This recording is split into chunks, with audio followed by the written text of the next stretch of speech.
Okay, so also thank you very much for having me here. So I'll also talk about price dispersion, but I'll only talk about one product, and it's fairly small data actually in comparison. So I'll also give you some evidence. This is the price of retail diesel in Austria over time. So the solid line gives you the median of the diesel price across stations over a period of about 5 years, and the dotted lines give you the 90% interval. So you see, we will see like intertemporal price dispersion, but also in the cross section, right? Substantial price dispersion. And this has been considered a puzzle because when we teach students about price competition in homogeneous goods models, we get the so-called law of one price, right? Everybody charges the same price. And at the same time, we see price dispersion in most markets, as we've just seen in the retail diesel market. And this led Halvarian to say in his famous paper that the law of one price was no law at all. Then the usual objection comes in and says, well, there are all kinds of, there's still differentiation, right? The goods may be physically the same, but there's spatial differentiation in services, or cost-side explanations. But still, there seems to be a large literature that supports like Stigler's statement, where he uses fairly grand words saying a portion of the observed dispersion is presumably attributable to such differences, but it would be metaphysical and fruitless to assert all dispersion due to heterogeneity. And Stigler argues that dispersion may be actually a measure of ignorance in these markets on the consumer side. So what we're going to look at here is how information affects price dispersion. And we look at the very old and classic explanation, which are so-called clearinghouse models, where there's a fraction of consumers that is informed about all prices, and the remaining consumers either see only one price, or they have to engage in costly search to see more than one price. And what we show theoretically is that in such a model, there will be an inverse U relationship between price dispersion and the proportion of informed consumers. So this has been a very prominent explanation for price dispersion in homogeneous goods markets, but the difficulty has always been to come up with a measure of information in such a measure for the proportion of informed consumers. So we'll look at retail gasoline markets, so actually we'll primarily look at diesel. And then what we're going to use spatial variation commuting behavior. Because the idea is that commuters can fully sample all prices on their commute, and they don't commute because there's price dispersion, right? But they commute because they go to work. And we'll assume that non-commuters engage in sequential search. So this is pretty much the data we have is from a time where you didn't have these apps where you could actually check gasoline prices on time. So they actually had to drive from one station to the next to see different prices. So what we get that way is a spatial variation in the fraction of consumers that are informed in the market, and we're going to test the theoretical predictions of this model, in particular the U-shaped relationship. So what we do is, well, first, people have long speculated on this relationship, so we actually derived the global relationship between information and price dispersion. And what people have used in the past as a measure of clearinghouse is the internet. But the problem is access to the internet is endogenous to price dispersion, right? You go online because you know there's price dispersion, and firms may actually charge different prices on and offline. In the retail gasoline market, this is not the case, and we actually obtain this bell shape that's predicted by the theory.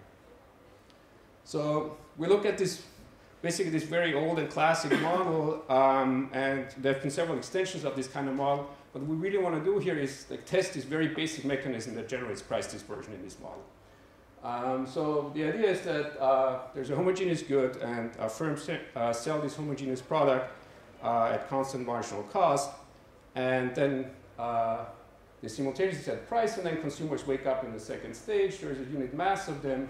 They have unit demand for the product and maximum willingness to pay.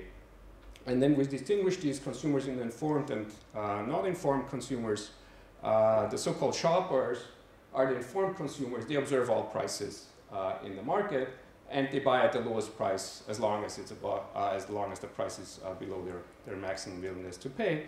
And then there's a mass of non-shoppers which either engage in sequential search, so they obtain one price sample for free, and every other price sampling is costly, or like variance model is nested in this Stahl model of sequential search, where the non-shoppers just get they just see one price sample, and they just see one price. Okay, so when search cost is high enough, actually the Stahl model collapses to the variant model.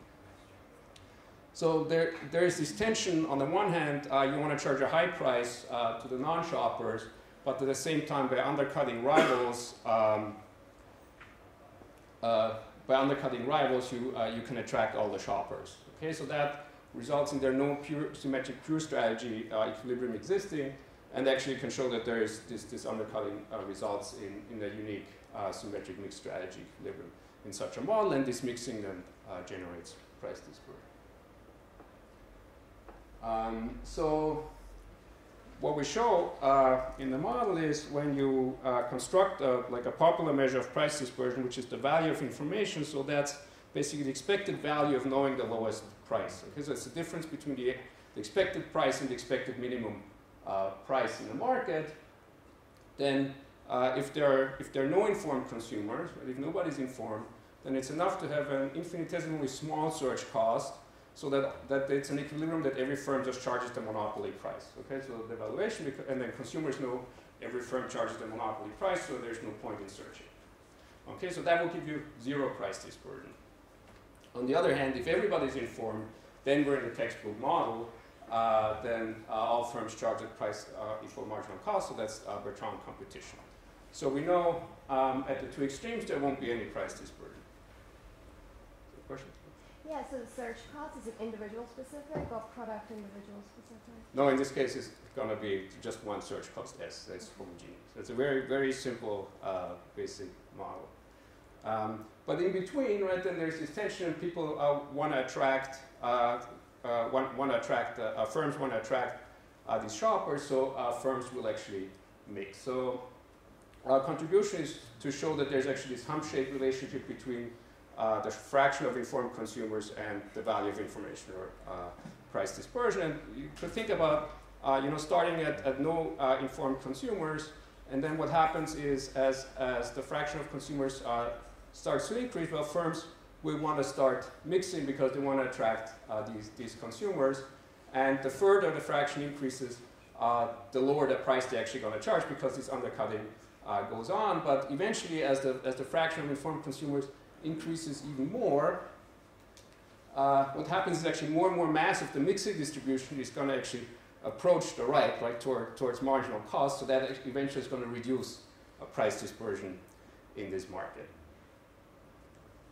So, and that then ends up giving you this U-formed relationship, and then in the Stahl model there's this additional effect that you would actually also the upper bound of the support of the price distribution eventually decreases, which further decreases price dispersion. So it seems that I'm thinking about the fact that in the town that I live, and I don't know what it's like in Europe, there is the cheapest gas station. It's always cheapest. Yeah. And then there's the most expensive one that I know is always more expensive. Mm-hmm. So it's enough that I would only have to travel once around the city and I know where the cheapest one is.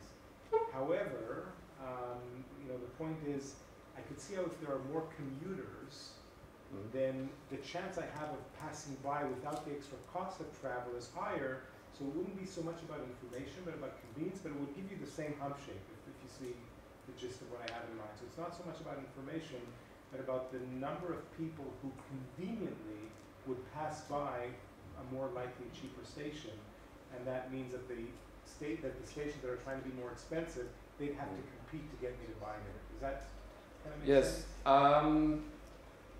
This is it's true, right? It critically depends on some fraction of consumers being like almost like in a sense entirely price inelastic, and another fraction like very very elastic. So what is true is actually that there are lots of I know a lot of people perceive it that way. There's always the cheapest gas station, but if you look at these stations, actually the ranking of prices of the relative ranking of these gas stations varies actually quite a bit. Okay, so if you take random pairs, it's not the case that the ranking is always the same. It's true there's some persistent rankings, and then what we do in this paper, but not for actually the regressions are actually the results do not depend on that. Is that we try to clean prices, right? Because some gas stations are just, I don't know, you can inflate your tires, you can buy a sandwich, or others. They have other kinds of convenience matters.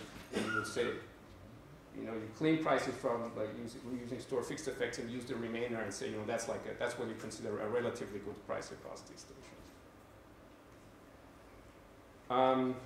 And then I think this is sort of goes against your story, which is a very simple testable prediction. Is actually, as the market becomes more competitive because more consumers are informed, so in our case, more consumers passing through, the average price actually decreases.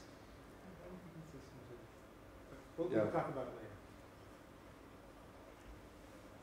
Okay, so what we need is we need a measure of price dispersion. So we're going to use both like intertemporal and spatial variation in the price of retail gasoline, and then we need this measure of information. So this is what is key, and there we're going to use commuter data from Austria at the municipality level. So for the gas stations, we have the exact location and characteristics of all gas stations that were active in Austria in 2001. That's provided by a firm that is bankrupt now. And we integrate that with information on the road network, because that allows us to calculate the driving distances between these stations. And we're also going to use this road network to define local markets via driving distances. Then we have the retail price of diesel in cents per liter charged at these stations. So these data were collected. This is really not big data. They were collected in a very pedestrian way, in the literal sense of the way, because they walked around and sampled the prices every quarter in between 1999 and 2005. And so what we do, but actually the results don't depend heavily on that, is we clean prices. This is what people have done a lot in the literature on gas prices, where we run a two-way fixed effect regression of price on station dummy and time dummies, and then sort of interpret the residual as a homogeneous product, but we run the same regression with raw prices, and results are actually not affected that much. So again, we do what the literature on gas prices has done, is defining markets at the gas station level. So we use all stations within a critical radius, say 2 miles or 1.5 miles, and then calculate these dispersion measures at the gas station level. And we use the value of information, like either the actual price at the gas station minus the minimum price charged in this market, or the average price charged in this market minus the minimum, or other measures that have been used in the literature, like the range or the trend range, absolute deviation, standard deviation. So these will be our dependent variables here. So the key data comes from the commuter flows. So there's been a lot of work in the past that suggests that long distance commuters differ from those of their short distance commuters, because they can sample all these prices on their commuting paths at basically zero cost. Okay? They also fuel more often and have larger benefits from collecting this information. Actually, our results are actually robust to allowing for different purchase probabilities of commuters and non-commuters. So if commuters have higher demand, the result would still go through. And even if there's non-zero search cost, right, it's probably more likely that they choose to become informed by just sampling those prices. So what we're going to do is we're going to approximate the share of informed consumers just with the share of long-distance commuters passing by the gas station. So this is as big as our data gets. So that there was the last full census in Austria, where they basically asked everybody in Austria how they went to, whether they work and how they go to work, and whether they go to work by car on a daily basis. And so this gives us fairly precise information, because the average municipality is only 13.8 square miles large, and actually the average municipality has positive commuter flows to 51 other municipalities. So what we're going to do is we're going to construct the commuting paths and see, which gas stations these guys are likely to pass by. So this is Austria, and these slightly thicker lines are districts, and then the thinner lines are the borders of the municipalities. Okay, so this is a fairly, for our purposes, fairly precise information we have here. And then what we do is we merge this information with information on the road network, and to determine the path that these consumers use, we're going to use an optimal path algorithm, and assuming that the commuters stick to the major road network. And this small size of the municipalities allows us to fairly accurately predict, which road these consumers actually take. Obviously, the measure will be less accurate in more densely populated municipalities because of richer and more complex infrastructure. So we're actually going to drop the largest city, and then some robustness exercises will drop other larger cities. Yes, sorry, something. Given this data, can you be able somehow to control for a steep confounding story, in the sense that you may have an idea what was the information set to consumers? If I go through these 5 whatever, you see me going through these 5 gas stations, then you know the prices that they had, and so you know more or less the sample. So what I was aware of. So one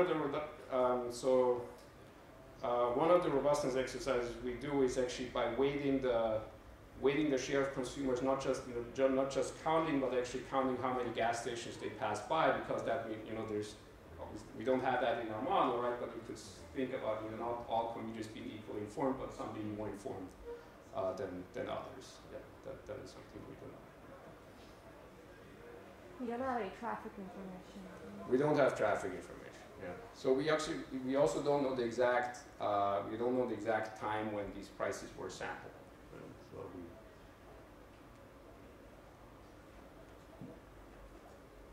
So the driving distances, they are calculated just based on road distance.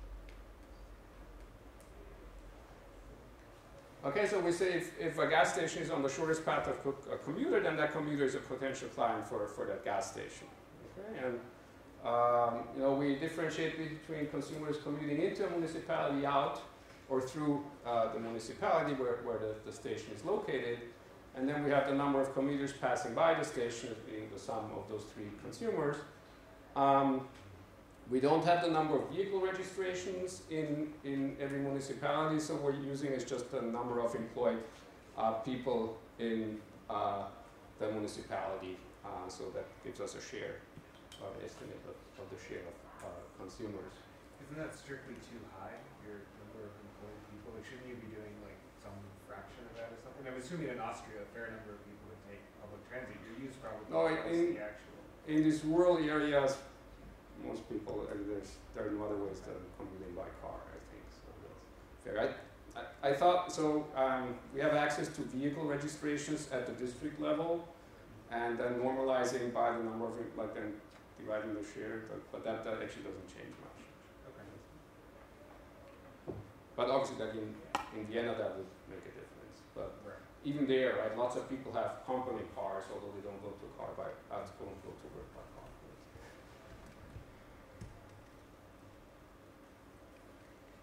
So here is how this works. So you have the municipality boundaries here. The green lines are the major road networks, and we have 3 municipalities. So this is in the sort of, I guess, like the Austrian Midwest, so somewhere between Vienna and Salzburg. The green lines are the major road network. You have Warren Stahl in the east, and then Krems-Münster in the middle, and Sadlet in the west. And the blue lines give you the commuter path that we constructed. So there are 68 guys going from Rohr to Krems-Münster every day, and then 38 going from Sadlet to Krems-Münster, and there's 1 person going all the way from Rohr to Sadlet. And then we have 2 gas stations here, the Lagerhaus here and the Shell gas station here. And these guys coming in here, we assume that they're passing by potential clients of the Lagerhaus, and guys coming in here, these 30 guys coming in here, potential customers of the Shell station as is the one person going all the way from work to subnet. So this gives us, this is a kernel density estimate of the distribution across markets of this share of informed consumers. So we see, you have very wide coverage. So if like compared to some internet studies which try to measure the fraction of informed consumers, you wouldn't have almost the whole space covered between 0 and 1, but something between 5 and 10%. So as I said, what a very simple prediction is that the model unambiguously says, the more consumers there are, the more informed consumers there are, the more competitive the market is, and should reduce average prices. And what we do here is we just run this regression of the average price on the fraction of informed consumers, differentiating by either like markets with at least 1, 2, or 4 stations, and then either using time dummies or using controlling for the Brent price of oil. And what you see is that this actually works, right? So you would actually be concerned about in a place like lots of commuters passing by that there's unobserved demand, and you would get a positive coefficient on price. But so we're positively surprised that this works, and roughly suggests that going from a monopoly market to a perfectly competitive market reduces price by about 2 cents, right? Which is close to margins that are reported also in this market. So this seems clear. Some evidence in support of the model working. So how do you test for a hump shape? Well, what people have done is they run linear quadratic regressions of price dispersion on our measure of the share of informed consumers, and we throw in a bunch of everything we know about these gas stations. Basically, we throw them as controls. And this simple, what people have done very simple is just check, whether the first coefficient is positive, second is negative, and whether this ratio is between 0 and 1. A bit more thoroughly, you can construct a so-called intersection union test where the null hypothesis is that the slope is non-positive at the beginning and non-negative at the end, against an alternative hypothesis that you have a positive slope and in the beginning a negative slope in the end. So this, because one is the intersection, the other is a union, it's called the intersection union test, and we also provide some semi-parametric evidence because we obviously restrict them to a quadratic. And I just show you one table where you see that the coefficients vary, and where the peak varies in terms of what fraction of informed consumers price dispersion is maximized varies, but basically regardless which measure you use, you always get fairly clear evidence in favor of an inverse U shape. So this gives you the bottom here gives you the t-stats of the inverse U test, and again, we're able to reject the null of no inverse U shape in most cases. We control for the number of firms and the number of observations, because not all gas stations are sampled at every time. So obviously, the more you sample in a given period, the higher the dispersion in these markets. In terms of pricing decision, yeah. So these are at the store level, or these are at the chain? Because I thought in Germany, some chains the chain tells them what prices they can post. Yeah, so this is actually a problem with our data, is that we have brand dummies, but we don't know whether this is just a franchise or whether it's actually owned by the chain. So the market is actually a hybrid of both in this case. Is there a difference in your variance model is with is where it happens at the station level. Yes, exactly. Yeah. So I cannot distinguish whether it's I know which brand it is, and we're throwing out what the brand. I guess what we could try is get information on which brand has more franchises than others, and see whether these prices are more closely correlated than in other brands, right?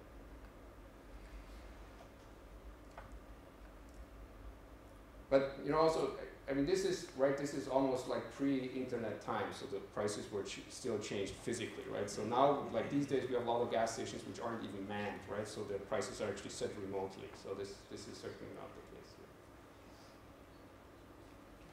here. So I already alluded to this. We use, you know, we employ several robustness checks just using raw prices. Use different municipal borders, defining, using municipal borders as a market definition, or using different cutoffs for the market size. I guess what's nice is with this commuting data is actually you can use the commuting data to construct local markets in a densely populated area by saying, you know, if a commuter passes by 2 gas stations, and if the share of consumers that are shared by these 2 gas stations exceeds a certain threshold, we can say, okay, that's a joint market. So that in principle we could also use for like estimating entry models or other stuff in a concentrated market. You might want, you know, I guess this is, and then, you know, there are different ways of weighting the routes these consumers can possibly take, and different weights of informedness. And given that we define these markets at the station level, right, these markets are overlapping. So, you know, you kind of use these standard clustering techniques, but we use techniques to account for spatial correlation. You know, obviously the standard errors go up, but the overall picture doesn't change. We also use partial linear model. You know, we have a bunch of controls in here, so doing the whole thing non-parametrically. I mean, maybe some people here can do it, but we could. I mean, certainly we have a dimensionality problem here, I guess. So big data techniques won't help you. But basically, it's the idea of running a Frisch-Wald level regression method non-parametrically, and to be, you know, remain flexible on the function of the degree of informedness. And this is what it looks like across our different measures of information. And you see that this also looks pretty much like an inverse U for most of our definitions, or for most of our measures.